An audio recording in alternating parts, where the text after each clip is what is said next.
пассажирской компании. Для того, чтобы стать участником программы, вам необходимо зарегистрироваться на сайте РЖД. 여행을 시작한 지 43일째 되는 날 모스크바에 도착했다. 날짜를 확인하던 중 중대한 실수를 발견했다. 나는 이번 여행 영상을 만들기에 앞서 총 며칠이 걸렸는지 확인해봤다. 2018년 10월 22일 출발해서 이듬해 1월 8일 도착했으니 총 79일이 걸린 셈이다. 하지만 나는 멍청하게도 서쪽으로 여행했으니 하루가 더 늘어났을 거라고 생각했고 제목도 80일간의 세계 일주로 지었다.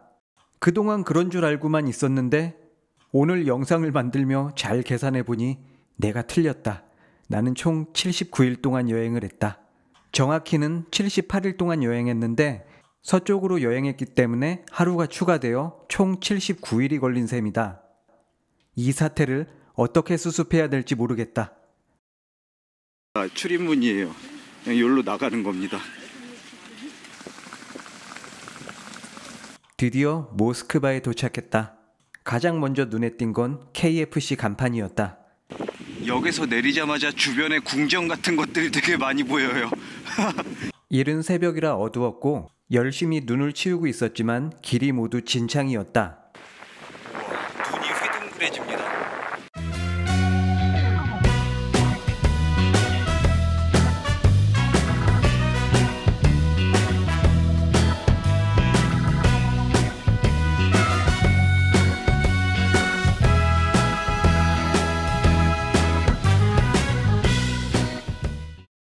역시나 거대한 대륙의 스케일답게 이 근방에만 4개의 기차역이 몰려 있었다.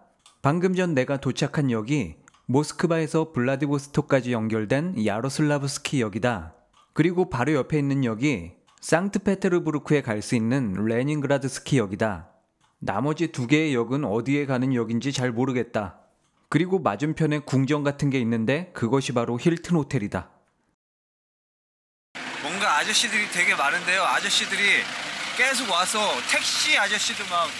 역 주변에는 택시를 비롯해 호객꾼들이 많았다. 스마트폰을 켜보니 또다시 인터넷이 작동하지 않았다. 현재 시간 새벽 5시인데요. 제가 마땅히 또 갈 데가 없습니다. 이 시간에. 방수가 안 되는 신발이라면 되게 난감할 것 같아요. 쉐이크입니다. 쉐이크. 방금 불곰 형님들한테 불시 검문을 당했는데요. 러시아 경찰들은 꽤나 꼼꼼했다. 내 여권과 거주지 등록카드 그리고 기차 티켓까지 확인했다. 네, 다 보여주니까 나중에 굿 하더니 가시는 거예요. 어디로 가야 할지 난감하던 차에 길 건너편에 커다란 궁전이 보였다. 버킹엄 궁전에 도착했습니다. 저게 정문 같군요. 아, 이거 호텔이네. 힐튼 호텔입니다. 힐튼 호텔. 몸도 녹일 겸 가격이나 알아보자고 들어가 봤다. 새벽이라 없나?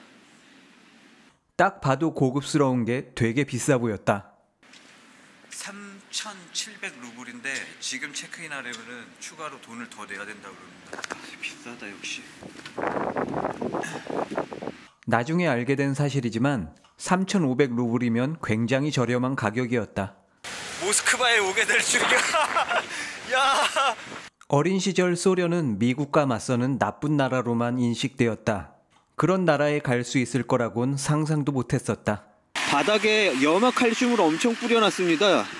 GPS와 인터넷도 작동하지 않았고 지도 한 장 들고 있지 않았다. 닌자 거북이다. 닌자. 새벽이라곤 하지만 이르크츠크에 비하면 기온이 따뜻했다. 나는 무작정 걷기 시작했다. 명동성당이 보이는군요, 저 앞에. 명동성당에 도착했습니다. 잘 걸을 수 있는 것, 내 인생에서 유일하게 자랑할 만한 스킬이다. 러시아의 지하철이군요. 지도가 나왔지만 내 위치를 모르니 소용이 없었다. 나는 닥치는 대로 걷기 시작했고 가슴이 너무나 두근두근 거렸다. 왜 불이 켜져 있지, 이 시간에? 모스크바의 뒷골목은 묘한 매력이 있었다. 도로에 설치된 광고판도 아날로그 방식이라 친근해 보였다. 18 플러스? 산수를 가르쳐주는 곳인가? 그렇게 나는 걷고 또 걸었다. 새로운 곳을 걷는 것은 내가 가장 좋아하는 일 중 하나니까.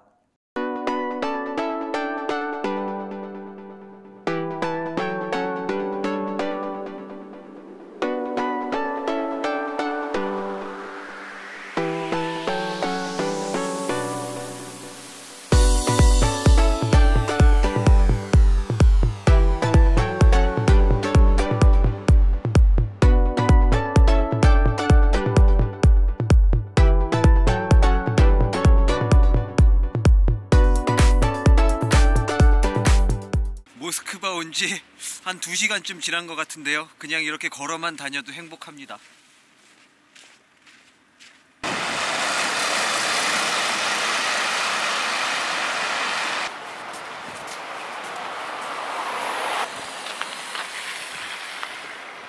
염화칼슘입니다. 모스크바의 거리는 눈과의 전쟁이라고 해도 과언이 아니었다.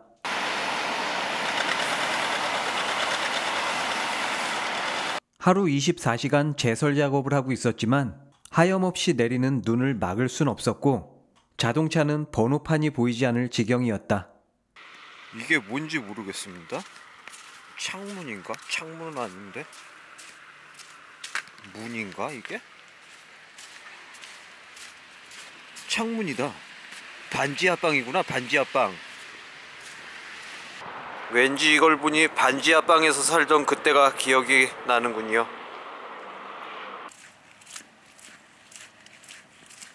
우와, 되게 멋진 성당이에요. 동네마다 하나씩 멋진 성당이 나타났다.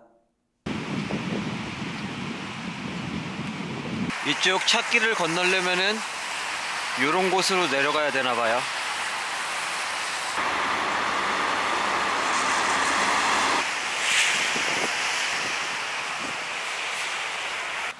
새벽부터 안전복을 입고 제설 작업하시는 분들이 굉장히 많아요.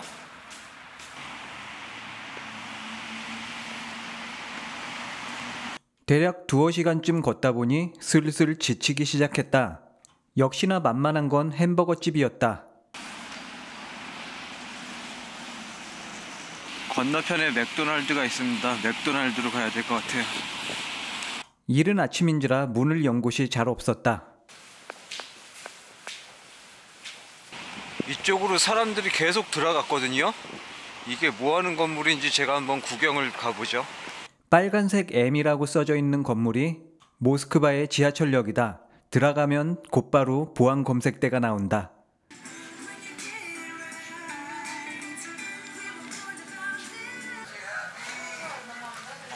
완전 졸렸어요. 저체온증에 걸린 것 같습니다. 한참 동안 걷다 보니 춥고 배고프고 피곤했다. 설상가상 맥도날드 와이파이도 고장이 났다고 한다. 새로운 도시로 이동할 때마다 인터넷이 끊기니 너무나 막막했다. 오전 8시인데 아직도 시꺼매요. 어둡습니다. 이제부터 어떻게 해야 할지 막막했다.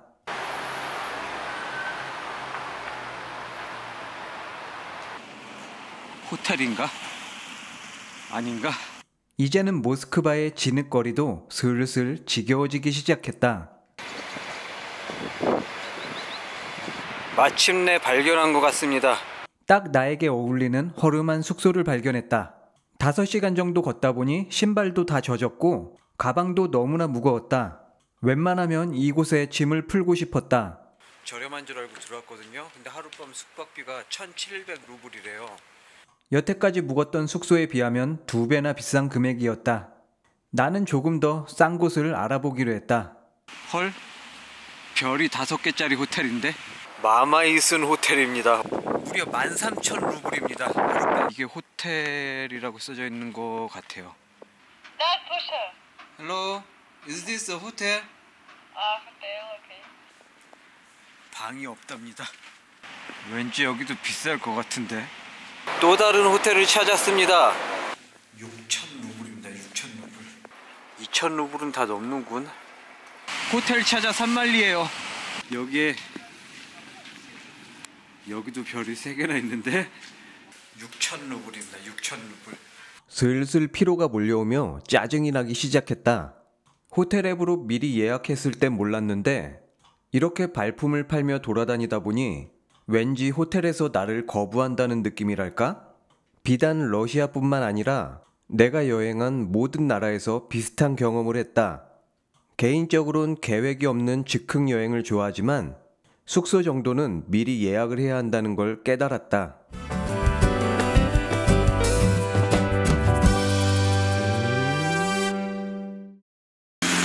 우리나라의 명동을 닮은 거리예요. 걷다 보니 어느새 시내 중심부에 접어들었다. 눈에 보이는 모든 것들이 신비로운 예술 작품을 보는 기분이었다. 도시 전체가 진짜 하나의 예술 작품 같아요. 이곳이 바로 모스크바의 중심가입니다. 모스크바강 북쪽으로 유명한 관광지들이 몰려 있습니다. 먼저 이 조그만한 공원에는 러시아의 문자와 종교를 전파한 2명의 성인 동상이 있습니다. 얘네들이 우리나라 참새랑 비슷하게 생긴 애들인데 되게 통통해요, 애들이. 공원을 따라 남쪽으로 쭉 내려오면 조그만한 사거리가 보입니다. 사거리를 건너자마자 엄청나게 큰 공원이 보이는데요. 공원 입구의 성당부터가 예사롭지가 않습니다. 공원 한복판 경기장에서는 제설 작업이 한창이었습니다. 무엇보다 아름다운 풍경이 일품이었는데요. 우와, 강이구나. 모스크바 강을 향해 삐죽 튀어나온 전망대가 인상적이었습니다.